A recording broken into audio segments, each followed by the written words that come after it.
بسم اللہ الرحمن الرحیم۔ ہم سب بہنوں والے، بیٹیوں والے، کون ہے ایسا شخص جس کے گھر میں بہنیں نہیں، بیٹیاں نہیں؟ تو اس کو بہترین میں آپ کو ایک میسیج دیتا ہوں۔ اللہ تعالیٰ کرے کہ آپ اس پہ عمل کریں اور زندگی بھر عیش کریں۔ عورت سے طعنے لینا شرمندگی کا باعث ہے۔ آنکھیں جھک جاتی ہیں، کام کچھ بھی نہیں ہوتا۔ آخر اس کا نتیجتاً رزلٹ کیا نکلتا ہے کہ عورت علیحدگی کر لیتی ہے۔ سسرال میں اللہ کی پریشانی ہوتی ہے، اولاد نہ ہو یا عورت کی ہوس پوری نہ ہو تو اس کی وجہ سے یہ پریشانی پیدا ہو جاتی ہے۔ آج نہیں تو کل، کل نہیں تو پرسوں، کتنی دیر آپ بیوی کی منتیں کریں گے، اسے سمجھائیں گے کہ میں ٹھیک ہو جاؤں گا؟ یہ غلط بات ہے۔ آج کل کے لڑکے اور لڑکیاں بہت ہوشیار ہیں، بہت زیادہ۔ ان کو دھوکہ دینا یا اس طرح کرنا۔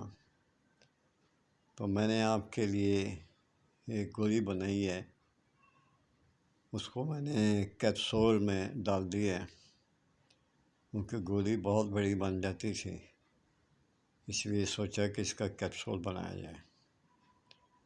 میں نے اس کا کیپسول بنا دیا ہے، آپ کھائیں گے تو آپ کو پتہ چلے گا کہ اس کے ساتھ میں اور کیا کیا بھیج رہا ہوں۔ 3 دوائیاں ہوں گی، تلا ہوگا اور کیپسول ہوں گے، معجون دوں گا، اور آپ یقین کریں کہ یہ فنی سانپ کی طرح ہو جائے گا۔ آپ کے ناف کے ساتھ نہ لگا تو کہنا یہ حکیم صاحب جھوٹ مارتے ہیں۔ مجھے اس عمر میں کیا ضرورت ہے بیٹا میں آپ سے جھوٹ بول لوں؟ میں تو صرف ثواب کے لیے کما رہا ہوں کہ مجھے ثواب مل جائے، میرے گناہ جھڑ جائیں۔ اگر کوئی زندگی میرے سے ہوئی ہے تو آپ یہ استعمال کریں، بیوی کو خوشحال کریں، خود بھی خوش رہیں، شرمندگی سے بچیں۔ اللہ تعالیٰ آپ کو بے شمار خوشیاں عطا فرمائے، اولاد عطا فرمائے۔ یہ چیز ٹھیک ہے تو آپ کے لیے کوئی پریشانی کا باعث نہیں ہوگا، اور بڑی سخت منی ہو جائے گی آپ کی، جو اولاد کے قابل ہو جائے گی۔ اجازت چاہتا ہوں، اللہ حافظ۔